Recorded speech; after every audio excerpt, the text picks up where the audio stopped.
सावन के महीना है और बहुत ही अच्छा दिवस है आज शुक्रवार का। और शुक्रवार माँ देवी का दिवस होता है।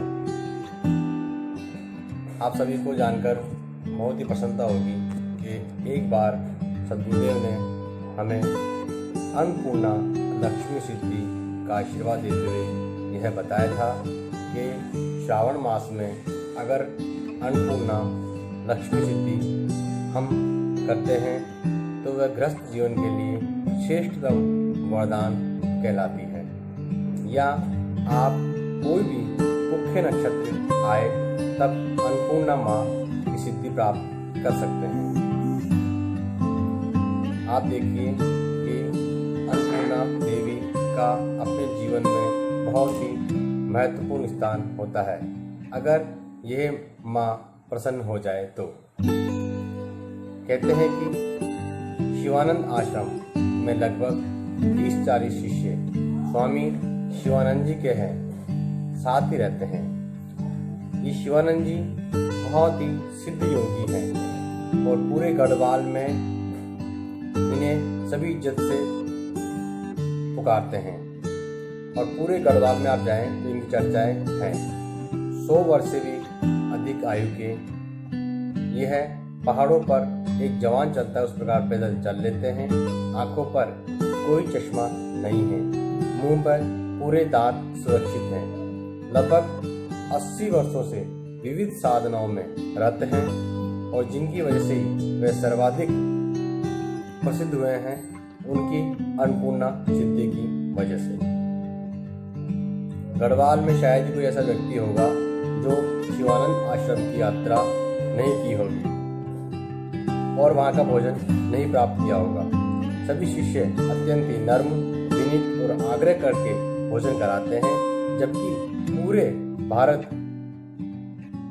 में आश्रम यही है और आश्रम में किसी प्रकार का कोई खाद्य सामग्री वहाँ आपको प्राप्त नहीं होगी। जो वैज्ञानिक दृष्टिकोण की रट लगाए रहते हैं उनके लिए तो यह आश्रम का द्वार सदैव खुला है। वे जाकर अपनी बुद्धि वहाँ पर आजमा सकते हैं। स्वामी शिवानंद जी पूज्यपाद सद्गुरुदेव मेरे निखेशानंद महादेव जी के शिष्य रहे हैं और कई वर्षों तक उनके साथ रहकर सद्गुरुदेव भगवान के साथ रहकर उनकी सेवा करते हुए साधनाएं संपन्न की थी। उनके द्वारा ही स्वामी शिवानंद जी को अन्नपूर्णा साधना प्राप्त हुई थी और सिद्ध होने पर आज्ञा दी थी सद्गुरुदेव भगवान ने कि तुम्हें गढ़वाल में ही कहीं पर आश्रम स्थापित कर लेना है और गरीब लोगों के लिए अन्न और धान जुटाना है। गरीब बच्चों की शिक्षा व्यवस्था तुम्हें करनी है एवं साथ ही आध्यात्मिक चेतना भी तुम्हें वहाँ पर जागृत करनी है। आज से लगभग 20 वर्ष पूर्व या करीब 25-30 बरस पूर्व की घटना बता रहा हूँ। जब सद्गुरुदेव गृहस्थ रूप में उनके आश्रम पर पहुंचे थे तो एकदम से गणवत खड़े रह गए थे। उनकी आंखों से केवल अश्रुधारा प्रवाहित निकलने लगी और वे गुरुदेव के चरणों में प्रणिपात हो गए थे। इसके बहुत से शिष्य साक्षीभूत हैं जिन्होंने दृश्य अपनी आंखों से चरम चक्षुओं से देखा। सद्गुरुदेव के साथ ही एक शिष्य ने वहाँ पे देखा आश्रम में एक कुटिया थी और कुटिया में न तो किसी प्रकार का कोई बर्तन था न ही किसी प्रकार कोई खाद्य सामग्री वहाँ पर मौजूद थी। और कहते हैं जमीन पर हाथ रखते थे और जिस पदार्थ की कामना वह शिवानंद बाबा करते थे उससे संबंधित पदार्थ उनके हाथ में उपस्थित हो जाता था। कोई मांगता हलवा तो उसे हलवा प्राप्त होता था, कोई बोलता हमें पूरी चाहिए तो वह पूरी प्राप्त हो जाती थी। यह शिवानंद जी का साधना का ही एक चमत्कार था और मेरे सद्गुरुदेव स्वामी निखेशानंद जी का आशीर्वाद था। और शिष्य अंदर जाता और उस कुटिया में से जो और कोई साधक उस सामग्री मांगता खाने के लिए वह उसे लाकर देता। इसी सिद्धि के आधार पर शिवानंद जी ने एक बार महाकुंभ के मेले पर 10,000 साधुओं को भोजन करवाया था। यह बात भी सभी को मालूम है और यह साधना अन्नपूर्णा साधना आज भी योगियों के पास सुरक्षित है और इस साधना द्वारा इसे आप भी सिद्ध कर सकते हैं। अगर सद्गुरुदेव का आशीर्वाद आप लें और उनकी आज्ञा अनुसार ये साधना करें तो आप भी अन्नपूर्णा सिद्ध साधक बन सकते हैं। परंतु इसके लिए साधक का सुसंकल्पों से पूर्ण होना आवश्यक है। सिद्धि लक्ष्मी अन्नपूर्णा मात्र अन्न या धान्य प्राप्ति की देवी ही नहीं है, भौतिक उन्नति की देवी भी है। ग्रस्त लोगों के लिए ये बहुत ही आवश्यक साधना और सिद्धि है। साधक के संस्कार जब उदय होते हैं तो वह गुरु सद्गुरुदेव उन्हें साधना देते हैं। कहावत भी मशहूर है कि जैसा खाओगे अन्न वैसा होगा मन, जैसा होगा पानी वैसी होगी आपकी वाणी।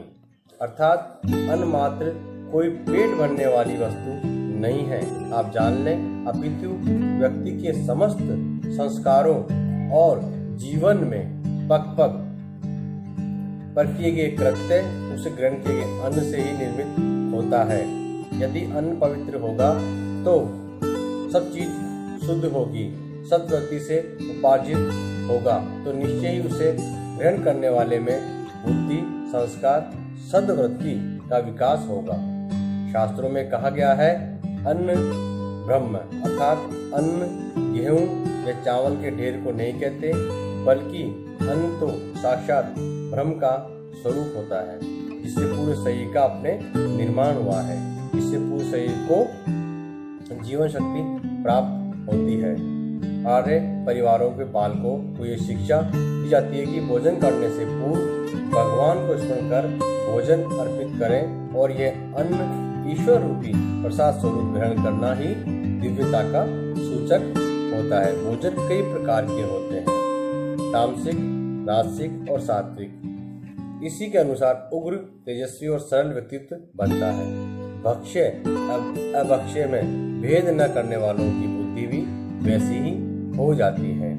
जबकि जो सही साधक और सात्विक भाव से ईश्वर का पूजक होता है वह इस बात को जानता है कि अन्न का मन पर कितना बड़ा प्रभाव पड़ता है और कितना गहरा संबंध भोजन का, आहार का होता है। वह सात्विक आहार ग्रहण करता है जिससे उस सत्य तत्व की वृद्धि होती है और सतरूपी ईश्वर से तादात्म्य के भाव में निरंतर वृद्धि होती है। अन्न के तामसिक सात्विक होने पर ही इतनी नहीं होती, अपितु यह भोजन का निर्माण करने वाले व्यक्ति के आचार, विचार, संस्कार, पवित्रता, अपवित्रता आदि का भी भोजन पर प्रभाव पड़ता है। ऐसे बहुत से आज भी भारत में कई ऐसी योगी हैं जिन्हें अन्नपूर्णा सिद्ध है। गढ़वाल का एक महत्वपूर्ण स्थान है टेहरी और इससे थोड़ी दूर पर एक महत्वपूर्ण स्थान है जिसके स्वामी को भी यह सिद्धि प्राप्त है, टेहरी गढ़वाल। वहाँ पे आप जाएंगे तो आपको यह सिद्धि का ज्यादा प्रमाण आपको मिल जाएगा। कहते हैं कि जो व्यक्ति ये सिद्धि प्राप्त कर लेता है स्वार्थ प्रयोजन के रहस्य नहीं रखते, अपना स्वार्थ नहीं होना चाहिए, तभी ये सिद्धि सफल होती है और सद्गुरुदेव के आशीर्वाद के बिना यह सिद्धि आप प्राप्त नहीं कर सकते। अन्नपूर्णा देवी की साधना सिद्ध होने पर देवी अप्रत्यक्ष और प्रत्यक्ष रूप से उसके साथ रहती है। अन्नपूर्णा लक्ष्मी साधना के लाभ भी बहुत अच्छे हैं। विश्वामित्र पंडित तंत्र सार में बताया गया है कि इस साधना के लाभ क्या क्या है। इस साधना को सिद्ध करने पर व्यक्ति सिद्ध योगी बन जाता है और महादेवियों के दर्शन प्राप्त होने लगते हैं, जिससे उसका साधनात्मक स्तर निरंतर बढ़ता जाता है। और भी बहुत सी विधियां हैं इसको प्राप्त करने की, लेकिन सबसे सही सरल विधि बता रहा हूँ मैं। आप अपने सद्गुरुदेव के आशीर्वाद लेकर श्रावण मास के अंदर ये साधना करते हैं तो आपको सिद्ध होती ही होती है। नहीं तो आप हमारे स्वयं शक्ति साधक परिवार आध्यात्मिक एवं शोध संस्थान से ऐसी सामग्री सिद्ध प्राण प्रतिष्ठित प्राप्त करके सद्गुरुदेव का आशीर्वाद लेकर ये साधना संपन्न करें, आपको सफलता मिलेगी ही मिलेगी। जय श्री निखिल महाकाल।